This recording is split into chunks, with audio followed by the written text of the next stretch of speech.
ناظرین، اصحاب کہف کون تھے اور کتنے سال تک غار میں سوتے رہے؟ اصحاب کہف کی تعداد کتنی تھی اور ان کے کیا نام تھے؟ حضرت عیسیٰ علیہ السلام کے آسمان پر اٹھا لیے جانے کے بعد اصحاب کہف کا واقعہ کیوں پیش آیا؟ یہ بات ہے رومن ایمپائر کی۔ جب حضرت عیسیٰ علیہ السلام نے وہاں تبلیغ شروع کی تو رومی آپ کے خلاف ہو گئے اور آپ کو سولے پر لٹکانا چاہا، مگر اللہ کے حکم سے آپ کو زندہ آسمان پر اٹھا لیا گیا۔ حضرت عیسیٰ علیہ السلام کے آسمان پر اٹھا لیے جانے کے بعد عیسائیوں کا حال نہایت ہی خراب اور بے حد ابتر ہو گیا۔ لوگ بت پرستی کرنے لگے اور دوسروں کو بھی بت پرستی پر مجبور کرنے لگے۔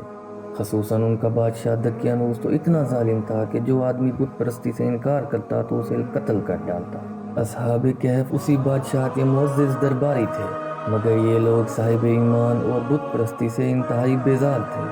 دقیانوس کے ظلم و ستم سے پریشان یہ لوگ اپنا ایمان بچانے کے لیے اس کے دربار سے بھاگ نکلے اور قریب کے ایک پہاڑ میں غار کے اندر پناہ گزین ہو گئے اور وہیں سو گئے۔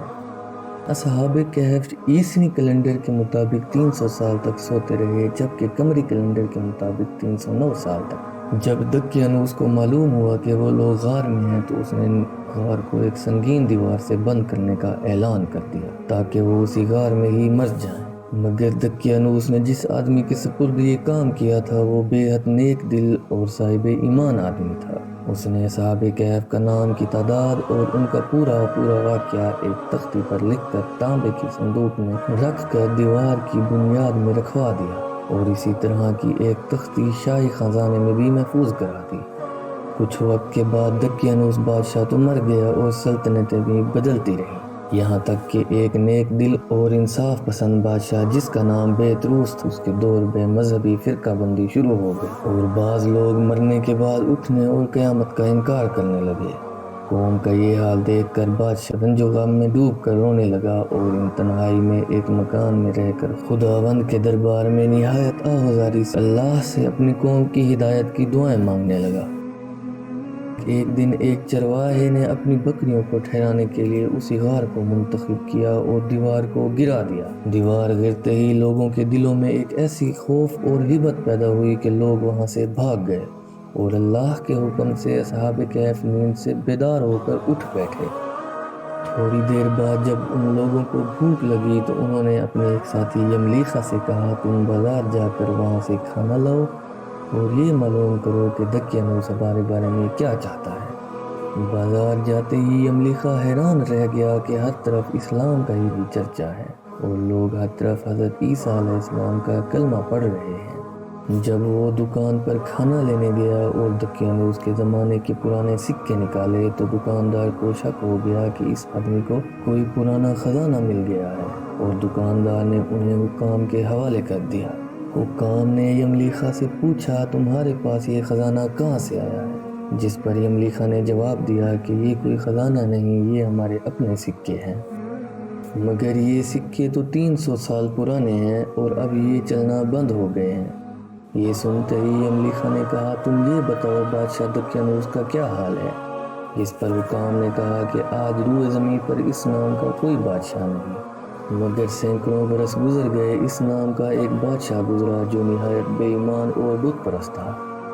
جس پر یملیخا بولا اور کہا کہ ابھی کل ہی تو ہم اس کے خوف سے جان بچا کر نکلے ہیں اور میرے ساتھی ساتھ ہی یہ غار میں ہیں، تم میرے ساتھ چلو، میں تمہیں ان سے ملواتا ہوں۔ چنانچہ حکام اور کثیر تعداد میں شہری اس غار تک پہنچے۔